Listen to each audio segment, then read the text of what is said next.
Hey guys, JKMan99 here, and I wanted to do another election video for you guys. I wanted to cover how to look at a 270 map with regard to state legislatures.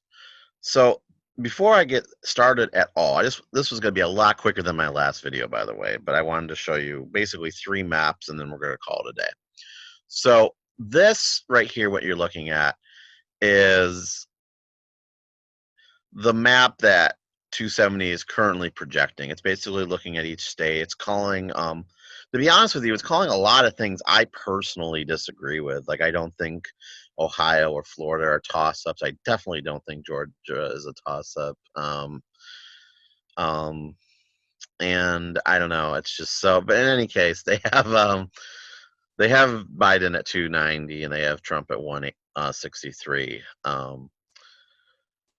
And that's currently where I think everything's going. I think this is mainly based on polls. So keep that in mind, and we're going to go back in time and take a look at the 2016 actual map. All right.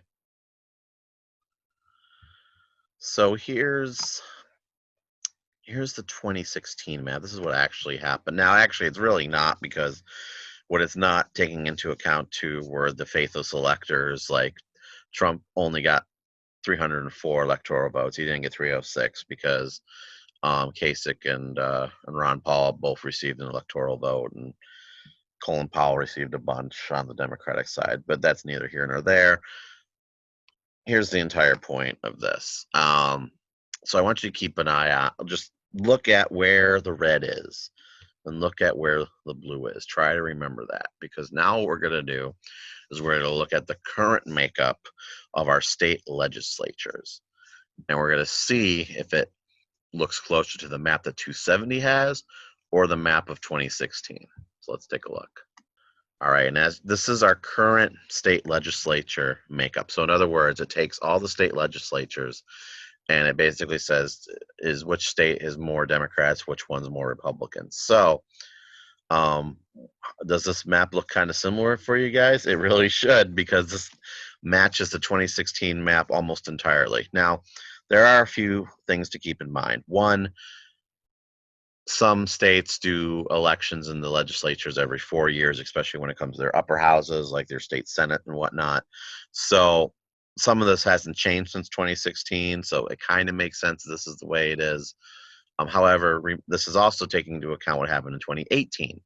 And even with all of that, like your state assembly, your state houses, or whatever they are, your lower house, if you will, the map is still the same.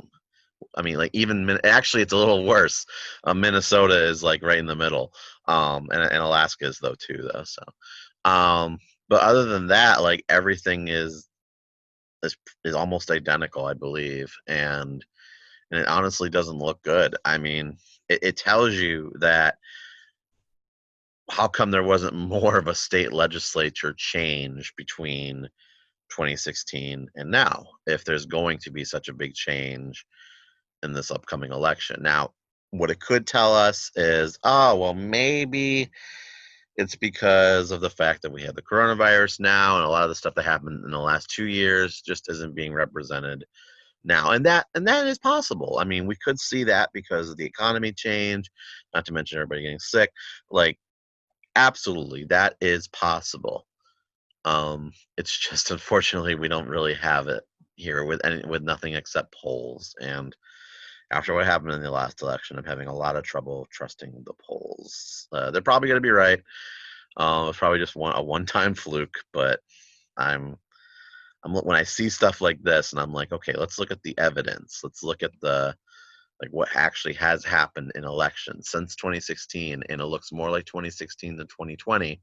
I just have a little bit of trouble.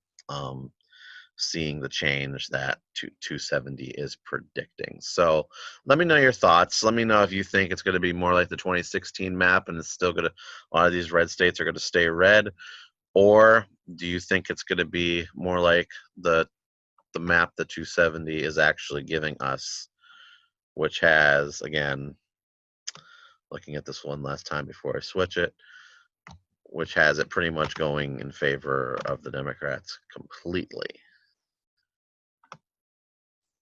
with the rest, with Wisconsin, Michigan, Pennsylvania all going back, and then